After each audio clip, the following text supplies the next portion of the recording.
At Easter, my mom blamed me for breaking this family and told me to leave, so I did. But when the bills I'd been quietly paying stopped, her fake matriarch act crashed hard.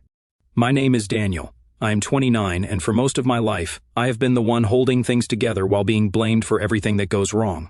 I know that sounds dramatic, but I swear I am not exaggerating. I am the eldest of 3. My younger sister Vanessa is 25, and our brother Corey is 21. My mom, Lorraine, is complicated.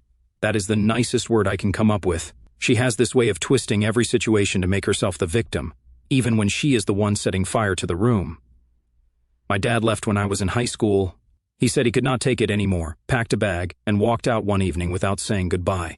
At the time, I was furious with him. I thought he was selfish. I thought he did not care about us. But the older I got, the more I started to understand why he left and maybe even why he did not look back. Since then, I felt like I had to be the glue. I worked through college while holding down part-time jobs. When Vanessa had her breakdown in her second year, I was the one who drove 3 hours to pick her up. When Corey dropped out of school to find himself, I was the one who paid for his car repairs and co-signed the lease for his first apartment, all while Mom stayed in the house, treating herself like the family matriarch, constantly bringing up how much she sacrificed for us. Never mind that most of her sacrifices were just things like buying groceries or driving us to school, basic parenting in other words. Still, I tried to be understanding. I did not want to be the bitter one. I figured maybe if I kept showing up, kept being the reliable one, things would change. Maybe she would see me for who I really was and not who she made me out to be. But Easter changed all that. It was supposed to be a peaceful holiday. Just family, food, and some half-hearted small talk. I flew in from out of state, booked my own Airbnb nearby even though she kept saying I could just stay in the guest room, and offered to bring dessert. I even helped set up the table and took out the trash when I got there, just trying to keep the mood light. Vanessa was already sitting in her usual spot, scrolling through her phone with this air of detachment, and Corey was late, as always, showing up in flip-flops and a t-shirt like we were having lunch on the beach instead of Easter dinner. About halfway through the meal, the conversation took its usual turn. Mom talked about how, back in her day, families were closer, and kids were not so selfish.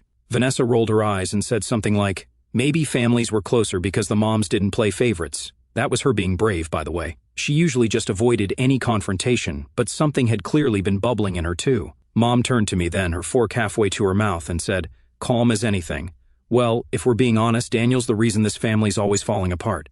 I did not even know how to respond. It was not said in anger, it was colder than that. It was like she truly believed it, like she had been waiting for the chance to finally say it out loud. Vanessa stopped chewing. Corey awkwardly laughed, then went quiet when he saw my face. I just stared at her, trying to figure out what part of me deserved that. All I could say was, excuse me? She shrugged and said, you've always had this need to be the martyr, like you want credit for doing things no one asked you to do. If you can't handle hearing the truth, maybe you shouldn't come around. It was the way she said it that got to me, not just the words but the complete dismissal. I looked around the table expecting someone, anyone, to say something, but they did not. Vanessa looked uncomfortable, but she said nothing. Corey avoided eye contact, and Mom just went back to eating like she had asked someone to pass the salt. I stood up slowly. My hands were shaking, but I did not raise my voice. I did not yell or make a scene. I just said, got it. Then I left. No slamming doors, no dramatic speech. I walked out of the house, got in my rental car, and drove back to my Airbnb in complete silence. I did not cry. I did not even get angry. I felt numb, like someone had flipped a switch inside me. The thing is, what Mom did not realize is that I had been paying more than just emotional dues all these years. Ever since Dad left, I'd been covering half the bills, not just sending money occasionally. I mean utilities, groceries, the Wi-Fi, even their property taxes a few times when things got tight. She liked to pretend she was the one keeping the house afloat, but without my monthly transfers, they would have been drowning a long time ago. She never asked me directly, of course not. That would mean acknowledging she needed me. She just guilt-tripped me into it, called it helping your family, said things like, you wouldn't want the water shut off while your siblings are still here, would you? That night, back at my Airbnb, I stared at the ceiling and realized something I should have seen years ago. I was never going to be more than a scapegoat in that house. No matter how much I gave, I would always be the one blamed when things went wrong. So, I opened my laptop and started making changes one by one. I logged into the accounts: electric, gas, water, internet. I did not cancel anything outright, that would be too obvious. I just removed my name, stopped the auto payments, and marked the last day of service. I did not send a warning, did not leave a note, just quietly, efficiently took my hands off the wheel. Then I logged into the shared grocery account I had been contributing to for years and removed my card. I emailed the bank to remove myself as a co-signer on Corey's car loan. I had paid off most of it already, and the remainder was small enough that they could figure it out without me. I even contacted the accountant who had been helping me manage my family support expenses and told him that line item was now closed permanently. I did not block anyone. I did not announce anything. I just waited. A week passed, then two, and then came the call. It was a Saturday morning and I was halfway through making breakfast when my phone buzzed with her name. I let it ring. It buzzed again, then came the text. Why is the Wi-Fi not working? Can't even watch TV. Also, water's off. Something wrong with the power too. Call me. I ignored it. An hour later the phone rang again. This time, I answered. Her voice came through in full panic mode. Daniel, everything shut off. What did you do? I'm asking you as your mother, why is nothing working? We've got no lights, no water, no internet. Corey's freaking out. What is going on? I stirred my eggs slowly, calm as can be, and just said, guess the family disgrace took the utilities with them. Then I ended the call. That is when everything really started to unravel. The silence after I ended that call was deafening, but it felt right. I sat there in my tiny kitchen, eating eggs and toast like it was just another Saturday, while I imagined the chaos erupting back at the house. I pictured Mom pacing in her slippers, ranting about disrespect and betrayal, all while her phone buzzed with notifications from unpaid bills and warning emails from service providers. It was not even revenge, not really. It was just release. For the first time in years, I had stopped playing the role she wrote for me. About an hour later, Vanessa texted. All it said was, did you shut off the power? I did not answer, not because I was angry with her. I felt sorry for her, actually. She had spent years being overlooked and underestimated, but unlike me, she chose silence as survival. I could not fault her for that, but I also could not pretend she was not complicit, sitting there during Easter while Mom sliced me open in front of everyone. Then came Corey. Now, his text was a masterpiece of passive-aggressive guilt-tripping, real mature, bro. Just shut everything down and leave us hanging. Grow up. No punctuation, no acknowledgement of anything that led up to this, just entitlement wrapped in the tone of a kid who never had to clean up after himself. I read it twice, then deleted it. By Sunday morning, the missed calls had tripled. Mom, Corey, even Aunt Denise, who had not spoken to me in months, left me voicemails asking what was going on. Aunt Denise's message was especially rich. Sweetheart, your mother is devastated. She said you lashed out and abandoned them. That's not like you. Can't you just talk this through like adults? The way she said lashed out made it sound like I had thrown a chair or screamed obscenities, when in reality, I had just left. That is when I realized something else. They were not panicking because they lost power. They were panicking because they lost control. I was their fail-safe, their invisible insurance policy, the steady paycheck with no voice, the ATM that came with a side of tech support and free therapy. Not anymore. Monday morning, I got a message from my mom that actually made me pause for a second. It said, I don't know who you think you are. You've always been dramatic, always made everything about you. Well, congratulations, you've proven your point. Now turn everything back on, or I'll go to your boss and tell them what kind of person you really are. I blinked. There it was, the full reveal, the mask off. Not a trace of remorse, just manipulation, threats, and the ever-present assumption that I owed her something, that she had leverage. I almost laughed.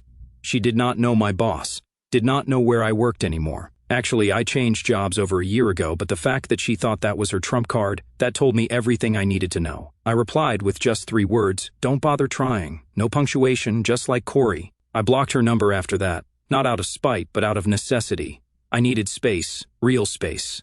I was not going to let her barge back into my life like nothing had happened just because the house got a little dark. A week passed, then 2. By the 3rd week, Vanessa messaged again. This time, it was not a question, it was a photo. It showed the front porch of the house, our old childhood home, but it was different. Trash bags piled up near the front steps, a notice on the door, and sitting on the porch steps was Corey, hoodie pulled over his head, staring at the ground. Vanessa's message read, they're struggling, but Mom won't admit it. She keeps saying the bank messed something up. I did not answer that one either because, while they were struggling, I was starting to feel peaceful for the first time in my adult life. I had a savings account that was not bleeding money every month. I started cooking more, sleeping better, even picked up a hobby again, photography, something I had not done since college. I realized I was not angry anymore. I was just done, and being done came with a strange kind of clarity. Then came the email. Subject, Daniel, please. It was from Mom. No threats this time, no accusations, just a long, rambling email about how hard things had been, how no one could have predicted the economy, How Corey's struggling and Vanessa won't step up. Then the kicker.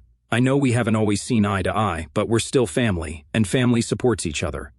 I stared at those words for a long time because I agreed with them. Family does support each other, but not like that. Not with strings, not with guilt, not when one person carries the weight while everyone else lounges on the cart and calls it teamwork. I did not reply. Instead, I forwarded the email to my lawyer with a short message: can we review the support agreement I had in place?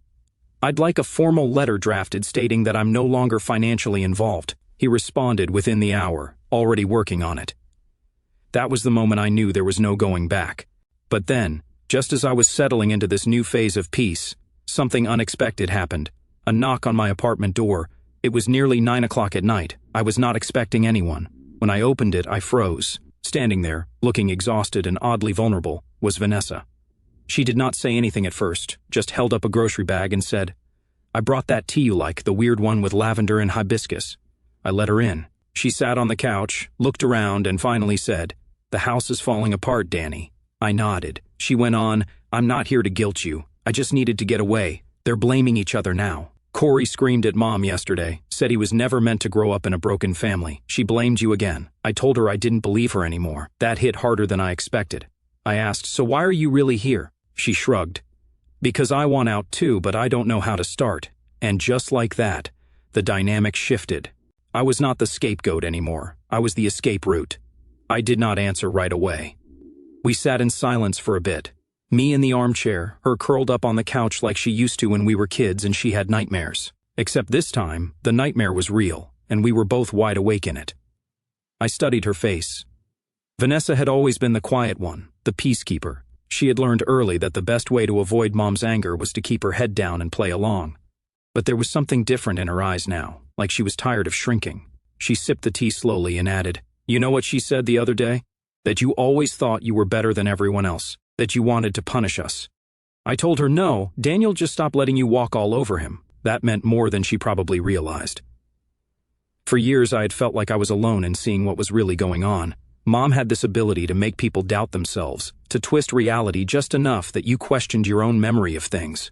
And when no one stood up for me, it became easy to wonder if I was the problem. But hearing that Vanessa saw it too, it was like something heavy shifted off my chest.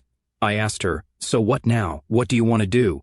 She hesitated. She said, "I've been thinking about moving, getting a place of my own, maybe even leaving the state, but I'm scared. I've never done anything without her breathing down my neck." I said gently, "Then maybe it's time you learned how. You deserve to live for yourself." She looked up at me with a small smile. "Do you think I'm too late?" I shook my head.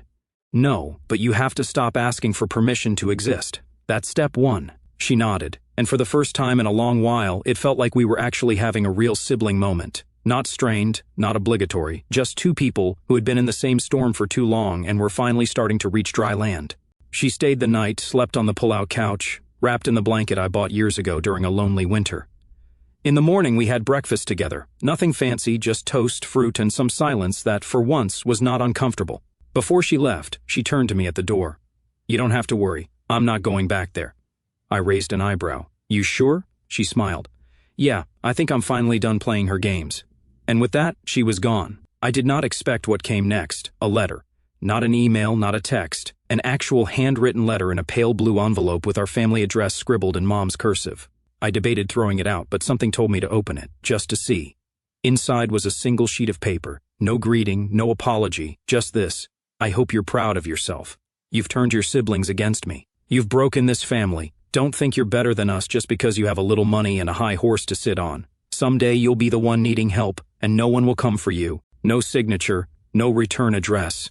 It was almost funny.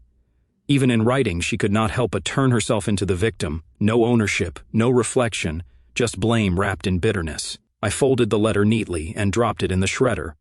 That night, I poured a drink and sat on my balcony, watching the city lights flicker. I thought about everything I had lost and everything I had finally walked away from. And for once, I did not feel like the villain. I felt like someone who had finally saved himself. But just as I was ready to close that chapter, I got a call from an unknown number. I normally would not have picked it up, but something told me to answer. A gruff voice on the other end said, "Is this Daniel Carson? Who's asking?" "This is Dave. I'm your mom's neighbor. I know we haven't met, but you might want to come by." There was an incident. My heart froze. What kind of incident? He hesitated. She's fine, I mean physically, but the cops were here and, someone from Child Services showed up too. Thought you'd want to know. Child Services? Yeah, your mom's been letting a woman and her 2 kids stay at the house. No utilities, no heat, no clean water. Someone made an anonymous report. I leaned back, stunned. Mom had always had a flair for dramatics, but this, letting strangers live in squalor in our childhood home? Thanks for the call, I said numbly. I'll figure it out. As soon as I hung up, the pieces started clicking together in my head. She was not just spiraling, she was dragging others into the pit with her. And if the state got involved, that meant paperwork, records, investigations. I suddenly realized something bigger was at play. Mom was not just bitter, she was desperate, and desperate people are dangerous. I opened my laptop, heart pounding, and started drafting an affidavit for my lawyer, documenting everything I had done financially for her over the years, every payment, every cosign, every saved email or bank receipt. I knew I needed to protect myself because if she decided to go down in flames, she would try to take someone with her. And I was not about to let it be me. I spent the next 2 days gathering everything: old emails, transfer receipts, utility confirmations, even screenshots of text. Messages where she thanked me backhandedly for helping with the water again or keeping the lights on like a good son should. I was not compiling it just to defend myself anymore. I was building a wall between me and the storm she was about to create. And sure enough, the storm came. On Friday morning, I got an email from a social worker.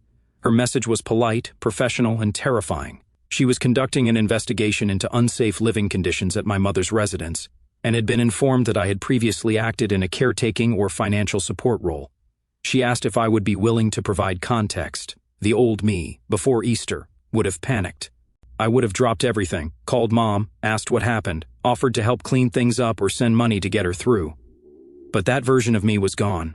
I replied to the social worker with a carefully worded summary of events, that I had supported the household financially for years, that I had recently withdrawn that support after repeated emotional mistreatment, and that I had no legal or custodial ties to anyone currently living in that home. I attached a PDF of my compiled documents and thanked her for reaching out. No emotion, no blame, just the facts. An hour later, I got a response: "Thank you for your transparency and cooperation. This will be extremely helpful in determining the extent of responsibility. We will follow up if further clarification is needed." That was the end of it, at least legally, but it was not the end of Mom, not by a long shot. Later that night, there was a knock at my door. It was pouring rain. I was halfway through a movie when I opened it, expecting maybe a package delivery or Vanessa again. But it was Mom, hair soaked, makeup smeared, eyes wild, and behind her, Corey, holding an umbrella like it was the last defense against the world. "I need to come in," she said without greeting. I did not move. "Why?" Her voice cracked. "Because this family is falling apart, Daniel, and you're standing there like you're not watching it happen."